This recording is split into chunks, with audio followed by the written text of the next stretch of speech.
Bienvenue dans Film et Aurel. L'histoire du film commence par une belle jeune femme nommée Laura assise dans un restaurant parce qu'elle est venue rencontrer un jeune homme qu'elle a connu sur internet et c'est la première fois qu'ils vont se voir. Et en l'attendant, le jeune homme l'appelle pour s'excuser de son retard parce qu'il n'a pas pu trouver le restaurant où elle se trouve et lui demande de rester au téléphone avec lui jusqu'à son arrivée.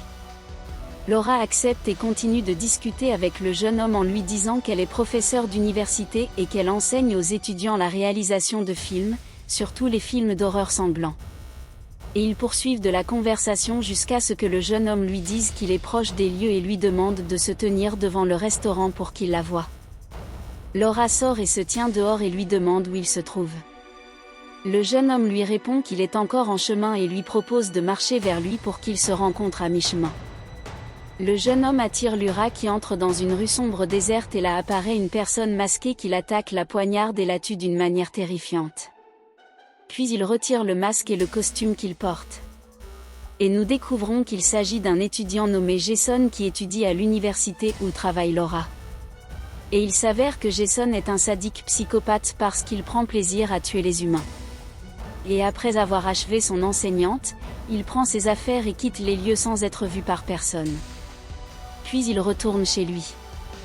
Il s'avère que Jason n'est pas le seul déséquilibré car son ami et colocataire nommé Greg est un tueur fou comme lui et ils se préparaient ensemble à éliminer deux sœurs appelées Sam et Tara. Mais Greg n'est pas à la maison. Alors Jason décide de l'attendre. Jason reçoit un appel depuis le téléphone de Greg. Il répond et est surpris de constater que la voix n'est pas celle de son ami, mais celle d'une personne qui le menace et lui dit qu'il se trouve avec lui dans la maison. Jason s'inquiète un peu puis pense que Greg plaisante avec lui en changeant sa voix et il continue à parler avec lui et l'appelant lui demande d'ouvrir le réfrigérateur. Jason le fait et découvre le cadavre de Greg à l'intérieur. Et alors, un tueur masqué apparaît et poignarde Jason mettant ainsi fin à sa vie. Nous passons à l'une des deux sœurs que Jason et Greg avaient prévu de tuer où nous voyons la sœur aînée nommée Sam assise avec un psychologue. De son récit, il ressort que Sam et sa sœur cadette Tara ont été victimes d'une tentative de meurtre l'année dernière par une personne appelée Richie et Sam entretenait une relation avec lui avant qu'il n'essaie de la tuer ainsi que sa sœur. Et elle confie au médecin que son père était un tueur en série et que des rumeurs circulent la traitant de folle et de meurtrière comme son père. Ce qui a affecté son état psychologique. Et c'est pourquoi Sam y régulièrement des séances de thérapie pour surmonter son passé et poursuivre sa vie. Après la fin de la séance, Sam rentre dans la maison qu'elle partage avec sa sœur Tara et leur amie Queen et ne trouve pas sa sœur. Elle demande alors à Queen qui lui dit que Tara est sortie à une fête avec ses amis. Sam se sent extrêmement inquiète pour sa sœur depuis l'incident de l'an passé. Mais Queen tente de la calmer en lui confirmant que les amis de Tara sont avec elle. Néanmoins, Sam insiste pour aller à la fête en personne. À la fête, nous voyons Tara qu'un jeune homme approche pour profiter de son ivresse. Mais avant qu'il parte avec elle, Sam arrive et frappe le jeune homme devant tout le monde, ce qui fait ressentir à Tara une grande gêne face au comportement de sa sœur. Et elle part en colère. Sam la suit pour expliquer sa peur pour elle. Alors Tara se dispute avec elle et lui dit que depuis l'incident passé, elle la surveille et la met mal à l'aise. Puis elle lui demande de lui laisser un espace personnel. Tara rentre à la maison et son ami Chad, qui était présent lors de la tentative de meurtre que Tara et sa sœur Sam ont subi, la réconforte et lui conseille de comprendre la peur de sa sœur pour elle. Tara est convaincue par ses paroles et se calme et il apparaît que Chad et Tara éprouvent une admiration mutuelle l'un pour l'autre. Depuis Queen entre pour parler à Tara. Alors Chad les laisse. Queen dit à Tara qu'elle comprend son sentiment parce qu'elle a aussi perdu son frère récemment et elle lui conseille de ne pas se fâcher contre sa sœur Sam. Pendant ce temps, Sam était avec son petit ami Danny et elle cache sa relation avec lui à sa sœur et à tout le monde jusqu'à ce que sa vie se stabilise. Et après un court moment, Sam rentre à la maison et voit aux informations la nouvelle du meurtre de Jason et Greg et la découverte du masque du fantôme près des deux corps. Sam s'effondre et décide de prendre sa sœur et de fuir la ville immédiatement. Mais avant qu'elle ne le fasse, Sam reçoit un appel du père de Queen qui s'appelle Billy. Billy est un détective de police chargé de l'affaire Jason et Greg et il demande à Tara et Sam de se présenter immédiatement au poste de police parce qu'il a trouvé la carte de Sam dans leur appartement sur le chemin du commissariat. Sam reçoit un appel du numéro de Rishi, bien qu'il ait été tué l'an dernier par elle en légitime défense. Les deux sœurs sont prises de panique et Sam répond à l'appel pour savoir ce qui se passe. Sam est surprise par le nouveau tueur qui avoue avoir tué Jason et Greg et la menace en disant qu'il ne se reposera pas avant de la tuer elle et sa sœur. Et soudain, un homme masqué les attaque et tente de les poignarder. Et Sam et Tara lui échappent dans les cours vers un magasin proche, mais le tueur les poursuit et tue toute personne qui se trouve sur son chemin. Puis il les cherche à l'intérieur du magasin avant de les atteindre. La police arrive. Alors le tueur s'enfuit et les deux sœurs survivent miraculeusement. Au commissariat, l'inspecteur Billy interroge les deux sœurs, mais Sam ne comprend pas comment sa carte s'est retrouvée dans l'appartement de Jason et Greg, ni pourquoi le tueur les pourchasse. Billy lui explique que le tueur a laissé son masque dans l'appartement avec le sang de Rishi, ce qui indique un lien entre lui et Rishi. Puis il leur présente l'agente fédérale Kirby venue pour aider à arrêter le tueur. Mais Sam ne s'y intéresse pas et insiste pour partir avec sa sœur. Billy avertit Sam et Tara que leur nom figure sur la liste des suspects. Sam se fâche et quitte le commissariat avec Tara dehors. Les deux sœurs trouvent d'un grand nombre de journalistes parmi lesquels une journaliste célèbre appelée Gilinda qui se dispute avec Tara parce que cette dernière était avec elle lors de l'incident de l'an passé et les a aidés à survivre. Mais elle a exploité l'histoire et écrit un livre qui raconte ce qui s'est passé pour en tirer de gros profits.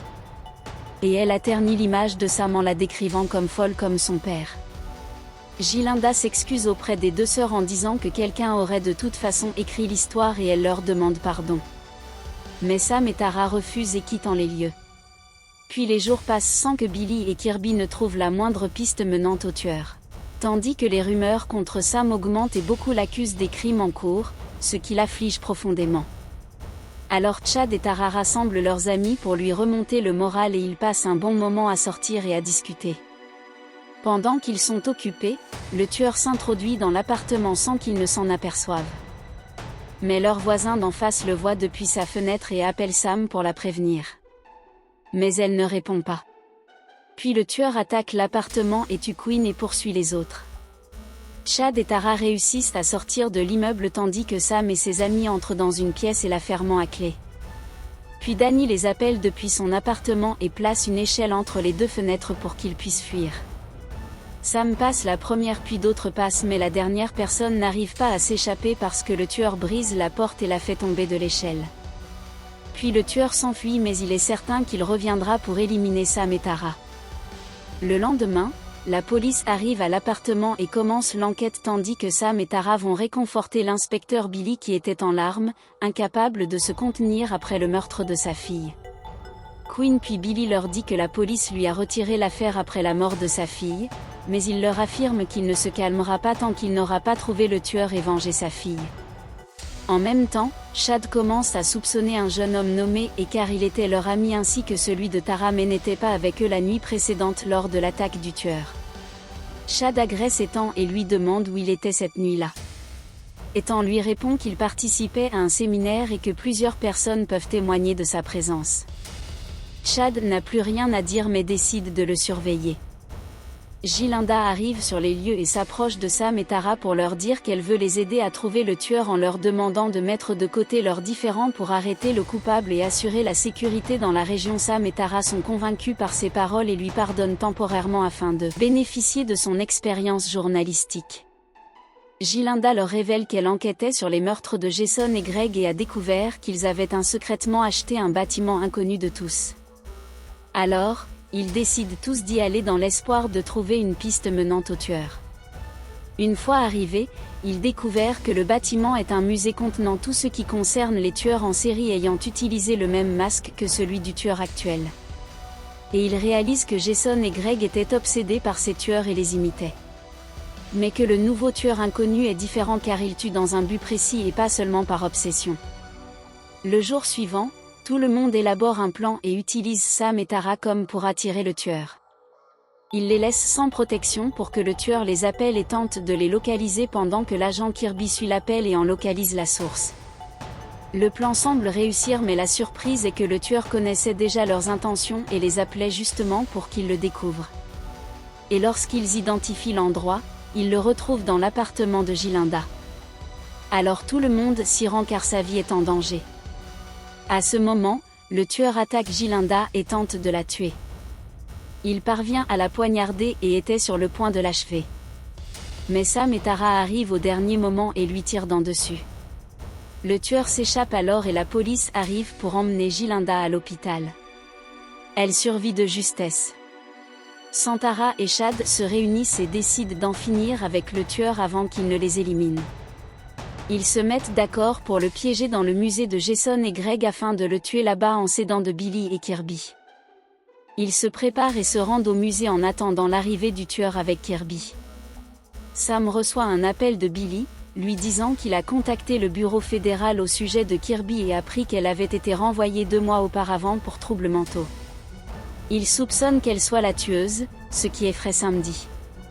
Elle court avertir Saad. Et à ce moment-là, Chad et Tara sont ensemble et viennent de s'avouer leur amour soudain. Le tueur arrive et les attaque. Tout le monde se joint pour combattre le tueur et parvient à le blesser. Mais avant de l'éliminer, un autre tueur masqué apparaît et poignarde Chad, le tuant sauvagement. Sam et Tara sont sous le choc mais tentent de rester fortes pour affronter les tueurs. Puis Kirby entre et tire sur les 2 masqués pour les éloigner au même moment. Billy arrive et tire sur Kirby, révélant qu'il est le 3e complice des 2 tueurs masqués. Et la surprise est que les tueurs sont Ethan et Quinn qui est toujours en vie et a simulé sa mort pour détourner les soupçons. Il s'avère que Ethan son frère et sœur et enfant de l'inspecteur Billy et que Richie qui a tenté de tuer Sam l'année dernière était leur 3e frère. Il semble qu'ils commettent les meurtres actuels pour venger la mort de Richie, même si Sam l'avait tué en légitime défense. Mais Billy et ses enfants ne cherchent qu'à tuer Sam et Tara avant qu'ils ne les tuent. Kirby, encore en vie, intervient et tire sur Billy. Le chaos éclate. Sam profite de l'occasion pour poignarder Ethan et le tuer. Sam prend l'arme de Kirby et tire sur Quinn. La tuant, il ne reste plus que Billy. Sam et Tara sont blessés et ne peuvent pas l'affronter directement. Alors Sam décide d'utiliser la même méthode. Elle met le masque et le costume et appelle Billy en modifiant sa voix pour l'effrayer et l'affaiblir. Puis elle l'attaque soudainement et le poignarde à plusieurs reprises jusqu'à ce qu'il meure. Ensuite, Sam retire le masque et le costume et emmène sa sœur loin du lieu.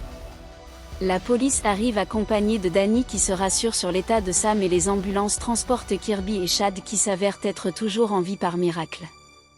Tandis que Sam et Tara décident de reprendre leur vie comme si rien ne s'était passé, Sam décide d'accorder à sa sœur son espace personnel pour qu'elle vive librement et Tara décide de consulter un psychologue pour l'aider à surmonter ses traumatismes et chacun reprend sa vie avec la personne qu'il aime puisque Sam est avec Danny et Tara avec Chad.